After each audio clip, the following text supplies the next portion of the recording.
how do you protect your investment, right? So, some of the ways to protect your investment is seeking personal guarantees or on the assets of those directors or those developers. I think that's the key. Seeking caveats on the land, being a unit holder to the asset in itself. Being a first mortgagee, I think, that beats pretty much everything, where you are holding the land freehold and you're bringing the finance as a second mortgagee potentially, right? So, those are some of the key ways to basically protect yourself, making sure that you have some sort of control over the asset. And so, if you're holding the caveat, for example, even the banks cannot force you to take that caveat out unless you're paid out. So you need to understand some of these things as well. Yeah, absolutely.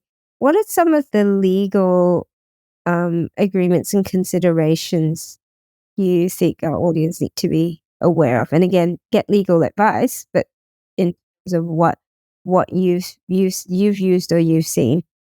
Look, when you're talking about JV agreements and legal agreements, they need to be expansive, extensive, and very well thought through. Who is doing what, who is responsible of what, who is actioning what, especially if you are going as an equity partner on a JV deal. Because I can tell you this, people fight, brothers fight, families fight when it comes to money, when there is money involved. And so you need to think of every scenario that is out there and make sure that these agreements are done as much as an arm's length transaction as possible. I've come across scenarios where a JV person wants to take an exit in the middle of the project. How do you, cater for those? Or a person who has done a JV dies, God forbid. How do you cater for those? And so it's important that the JV agreement is an airtight agreement that does not let anyone take an exit, without while taking the financial benefit, and so there are various ways to protect your investment, because every time a person leaves from a JV agreement, there is a hole that needs to be filled because they take that equity with them, right? Yeah. And so if that happens during the peak of the project where you're most exposed to the debt, all of a sudden the project now needs that money to continue, and the longer you hold, the more it costs you, and that could be a biggest failure for the project. So I always say this to all my clients is, people should be married to the project. Forget who the person is, who your equity partner is, who the development manager is. Ultimately, everyone is married to the project and the success of the project.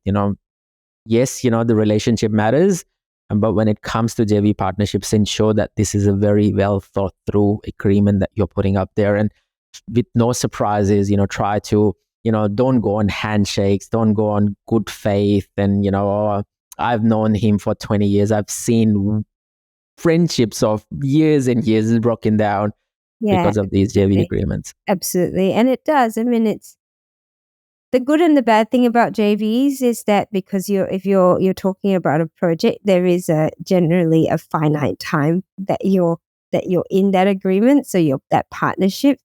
Hopefully it doesn't take too long. And it does mean if things go a bit sour, you just have to put up with it for a few months or a few years. It's not a marriage in that regard. So yeah, but what we're highlighting there is that you've just got to consider all the worst case scenarios when you are drafting up JV agreement. I do want to raise something here which we haven't heard for a while, but be aware that there are still people out there that do set up, I guess, when they're doing fundraising, like a Ponzi scheme. Yes. And what that means is that they're using your funds to fund another project, and then another project, and getting more people to invest in it so that they can pay you out. And these were quite prevalent when developers were offering monthly payouts. So they said, yeah, we're going to pay you 10% a month, or we're going to pay out your 20% per annum in a monthly basis. Something that you raised before is the truth with most developers is they don't have the money until the very end. So how do they end up paying their investors a monthly return really needs to be from all the money that they get. Definitely. And look, I mean, I think that's a very, very important point. A lot of people don't realize that they are putting that money towards not a particular investment, but into a development fund, that has all the bells and whistles. It would have an AFSL license, they would make it look like, they are fully compliant, etc., everything.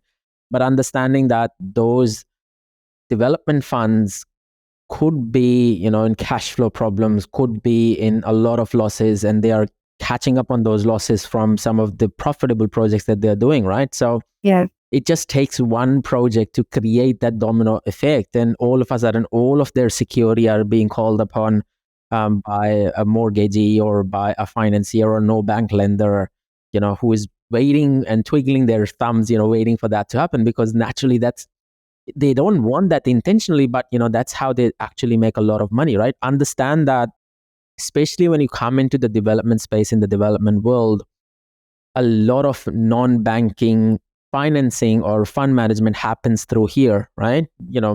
And these people are developers themselves. It's not that they are not developers.